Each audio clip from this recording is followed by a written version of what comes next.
A dislexia está no teatro. Exatamente, temos um espetáculo que aborda de uma maneira simples, porém muito poderosa, o que é e quais os desafios que a dislexia traz para quem a tem. Fica comigo porque agora eu vou fazer uma análise sem spoilers do espetáculo Sonho de uma Noite Sem Palavras. Vem comigo. Gostaria de aproveitar, meu amigo disléxico, e te fazer um convite. Se você, meu amigo disléxico, sente um desafio muito grande para lidar com os seus desafios da dislexia, eu tô aqui para te ajudar. Eu gostaria de te convidar a participar da minha mentoria individual. Nesta minha mentoria, eu te ajudo a lidar com os desafios que a dislexia traz para sua vida. Eu te mostro técnicas de estudo visual que potencializam a sua memorização. Segundo, técnicas de leitura para você, meu amigo disléxico, dar os primeiros passos no mundo dos livros e quem sabe um dia ter uma biblioteca tão grande quanto a minha.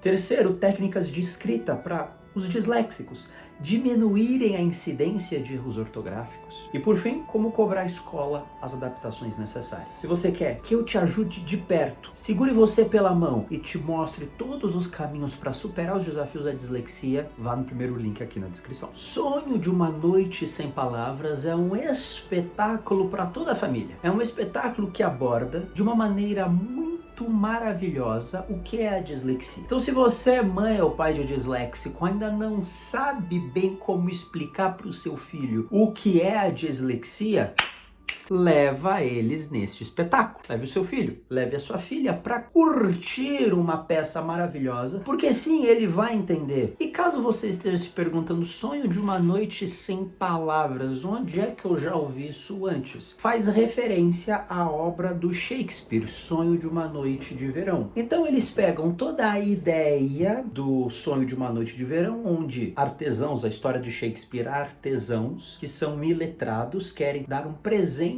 para a realeza e preparam uma peça para ser mostrada para a realeza, como forma de presentear a realeza. No Sonho de uma Noite Sem Palavras, uma releitura dessa história, Júlia, que é uma menina disléxica, que sofre muito por vários desafios na escola, leitura, escrita, o irmão mais velho dela vai se casar e ela quer presentear o irmão mais velho que tanto a apoiou, ela quer presentear o irmão com uma peça teatral. Este projeto, esse espetáculo já é belo porque faz referência a um gênio que é Shakespeare, mas ele dá um salto a mais, ele vai muito mais além, onde não apenas presta uma homenagem à genialidade do Shakespeare, mas também nos faz lembrar que a arte, o espetáculo, o teatro, é uma ferramenta poderosa de inclusão e compreensão. À medida que a gente vai acompanhando a jornada da Júlia e da sua família, a gente percebe, a gente é convidado a tirar o véu dos nossos olhos e perceber que barreiras na aprendizagem não são um limitador para a criatividade. À medida que a história se desenrola, a gente percebe que a dislexia, ela traz uma dificuldade, mas ela não traz uma incapacidade. Em diversos momentos, a Júlia, que apresenta claramente na peça, vocês vão perceber, que apresenta claramente na peça a dificuldade de leitura e escrita, ela apresenta uma criatividade acima da média, uma criatividade que aflora o seu verdadeiro talento. Ela, obviamente, fica triste por todos os desafios da dislexia, toda a pressão que ela sente, mas ela encontra, através dos seus talentos, através da sua criatividade, válvulas de escape que permitem com que ela aflore aquilo que ela tem de melhor. Pontos altos da peça que eu posso falar aqui sem dar spoilers para vocês. Eu gostei muito porque na peça eles personificaram a criatividade da Júlia, a criatividade da disléxica. Acho que foi a única vez que eu vi numa obra artística, quer seja num filme, quer seja numa peça teatral, eles trouxeram na peça duas fadinhas, que essas duas fadinhas personificam a criatividade da Júlia. Igual como, por exemplo, a gente tem amigos imaginários, não é simplesmente duas amigas imaginárias, vão muito além disso. Através da interação da Júlia com essas fadinhas que ela cria da mente dela, ela aflora, desenvolve a criatividade. Isso faz referência muito forte a vocês, mães e pais de disléxicos, sabem quando os seus filhos, eles têm algumas tiradas, sacadas, frases sofisticadas que surpreendem todo mundo em volta deles? Do nada, eles vêm com uma ideia assim, ó.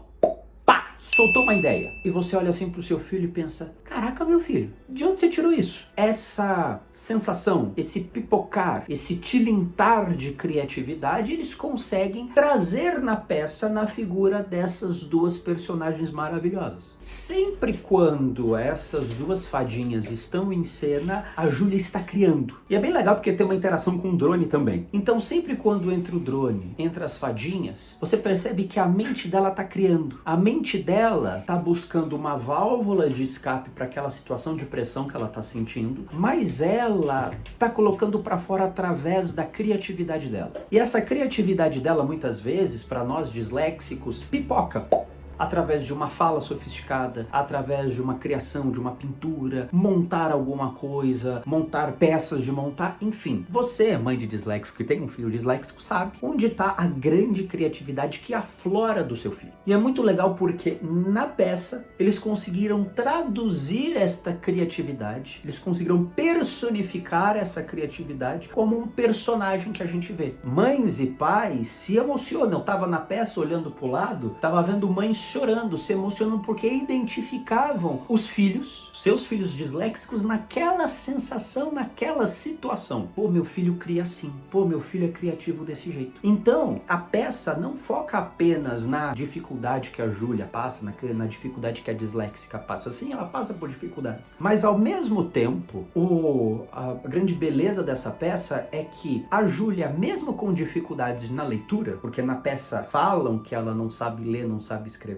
isto não a impede de criar algo, de criar o presente para encantar o irmão no dia do casamento dele. Então, o que muitas vezes poderia ser um impeditivo, uma barreira intransponível para a Júlia, que no caso é para os disléxicos, os disléxicos dão um jeito de tirar uma solução fora da caixa para criar algo encantador. É cientificamente comprovado, meus amigos disléxicos, que quem tem dislexia tem criatividade acima da média. Sim, disléxico tem criatividade acima da média. E eles conseguiram personificar, trazer na peça, nesse espetáculo, todo esse pensamento inovador, imaginativo, inventivo, trouxeram para esta personagem. O cenário, meus amigos, vou dizer aqui, não é uma crítica, é um elogio. O cenário é simples, o cenário é modular. O cenário de fundo são 3 peças, por exemplo assim, de 1 metro e pouco, que são modulares. Então eles mudam parecendo um teatro, basicamente são escadas, eles são modulares e toda hora eles mudam de posição. Tipo, não tô vendo nada de espetacular nisso, é aí que tá. Por ter um cenário simples, o foco todo da ação fica nos personagens. Muitas vezes quando tem um cenário rebuscado de fundo, isso tira a atenção da plateia e a atenção da plateia fica dividida de vários elementos. Não. Aqui, por ter um cenário eficiente, por ter um cenário maravilhosamente simples, os atores é que brilham. Os atores é que prendem a nossa atenção e você não se distrai em nenhum momento. Você não fica olhando em algum outro momento, não. Cada momento em que os atores falam, em que os atores se expressam, você prende a sua atenção de uma forma maravilhosa. Vocês vão perceber que esse cenário modular, uma hora está representando uma sala de aula, outra hora está representando uma sala de estar, outra hora está representando uma parte, um salão onde tem o evento, o casamento. O que é maravilhoso porque na cena, na fala, no diálogo dos personagens, você já se consegue colocar nessa cena e você já consegue imaginar onde está ocorrendo. Então, parabéns aos diretores, aos produtores, pelo cenário maravilhoso. O meu personagem favorito é o personagem do pai. Sabe por que eu gostei disso? Porque na peça eles fugiram daquele estereótipo de pai turrão, de pai grosseiro, de pai mal educado. Não. É que geralmente quando a gente vê filmes, e até no filme Como Estrelas na Terra, a gente vê assim, é a mãe amorosa e o pai turrão, trabalhador, que não entende as questões da filha. Quase todos os filmes e peças que falam sobre dislexia caem nesse tipo de coisa. Mãe amorosa, mas não sabe o que fazer, e pai trabalhador, mas muito mal educado, grosseiro e turrão. Essa peça foge um pouco disso. Eles se deram o desafio de desenhar o pai com uma outra característica. O pai é um pai que ele tá ali na vida da filha, mas ele é um pai, vamos dizer assim, brincalhão, debochado. Ele sim trabalha muito, ele é um pai ausente, ele é um pai que tá preocupado com os corres dele do trabalho, não tá muito conectado no dia a dia da filha, mas ele não é um pai mal educado, ele não é um pai grosseiro, ele não é um pai estúpido. É um pai realmente engraçado. É um pai que toda hora tá tocando o celular dele, tá tentando fazer 1001 coisa ao mesmo tempo do trampo, mas cada vez que o personagem fala, eu dei altas risadas com o pai falando, minha barriga começou até a doer. O que é maravilhoso, porque é uma peça que emociona, é uma peça que ri, é uma peça, sabe, que encanta de diversas maneiras. E eu fiquei extremamente apaixonado pela figura do pai. Por quê? Porque o pai, naquele pai bonachão, brincalhão, você percebe que ele não é o pai muito presente. Até no meio da peça, vocês vão perceber que ocorreu uns rolos no trabalho, que ele tenta resolver de uma maneira não muito correta, vamos dizer assim, mas isso demonstra que ele está preocupado com várias coisas, menos com a criança. Menos em ouvir a própria criança. E até quando a personagem que faz a tia, ou seja, a irmã do pai que chega para o casamento, ela faz aquela pergunta maravilhosa: e você, meu irmão, qual que é a sua tarefa aqui nessa equação? Porque ela faz essa pergunta porque, e você, mãe, o que você faz? Eu faço isso, vejo aquilo outro, cuido dela, cuido da minha filha, busco, tento fazer lição de casa, tento fazer ela entender tal, não consigo. Aí a irmã vira pro irmão, ou seja, o pai da Júlia, e fala assim: você, qual que é seu trabalho nessa equação toda? Ele não sabe o que responder. Então isso mostra para vocês, meus amigos, para nós, meus amigos, que não precisa ser um pai estúpido, turrão para ser ausente. Você pode ser o pai mais boa pinta, mais brincalhão, mais cuca fresca que existe, e ainda assim ser ausente na criação dos seus filhos. Aproveitando o assunto e falando aqui da mãe, a mãe, eu gostei muito da construção do personagem da mãe, porque todas as mães vão se identificar. A mãe sim comete erros na criação da filha, mas ela comete erros querendo acertar.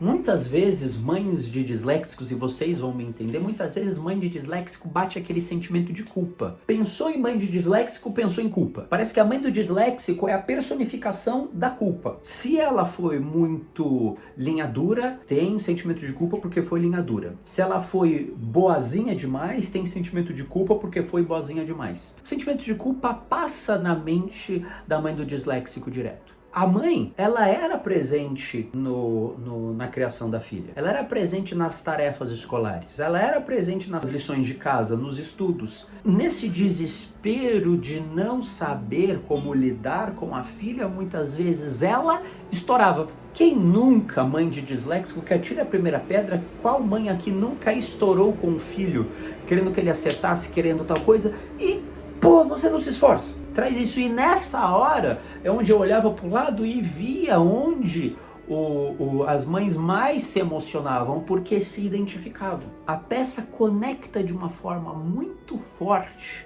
de uma forma muito presente no sentimento que as mães têm. Já o irmão e a noiva do irmão, ocorre ali um conflito que vai deixar em xeque a realização do casamento, se ele vai ocorrer ou não. Não vou entrar em detalhes, assistam a peça. O que eu posso dizer é que a beleza deste espetáculo está na celebração do potencial do ser humano, na celebração do potencial do disléxico, que inspira todos nós a não desistirmos diante das barreiras da vida. Tem diversas outras coisas belas que acontecem na peça. A personagem que faz a tia que chega de longe pro casamento. Esta tia que começa a perceber, a entender e a investigar que algo de errado não está certo com a sobrinha, a Júlia. Relação do irmão e diversos outros pontos que eu quero dizer para vocês. Assistam a peça, porque vai ser um grande pipocar de emoções. Riso, choro, mas aquele choro contente de estar assistindo uma obra muito bela. E aí, ficou interessado em assistir? A peça Sonho de uma Noite Sem Palavras está em cartaz no Teatro Morumbi, que fica dentro do Shopping Morumbi. A peça ocorre sábados e domingos às 3 horas da tarde. Uma peça maravilhosa para toda a família. Quem é criança disléxico, criança, jovem, adolescente, vai entender. Adultos vão entender. Mães vão entender. Pais vão entender. É um momento de confraternização e conexão familiar muito poderoso. Assistam, vocês vão se apaixonar. Ah, lembrando, a peça está em cartaz até o dia 29 de outubro de 2023. Então, ó, corram para aproveitar. E é isso, meus amigos disléxicos, eu vou ficando por aqui. Eu sou Pipo, fundador do Dyslexia Club, e lembrem-se, grandes disléxicos nunca desistem. Aquele abraço.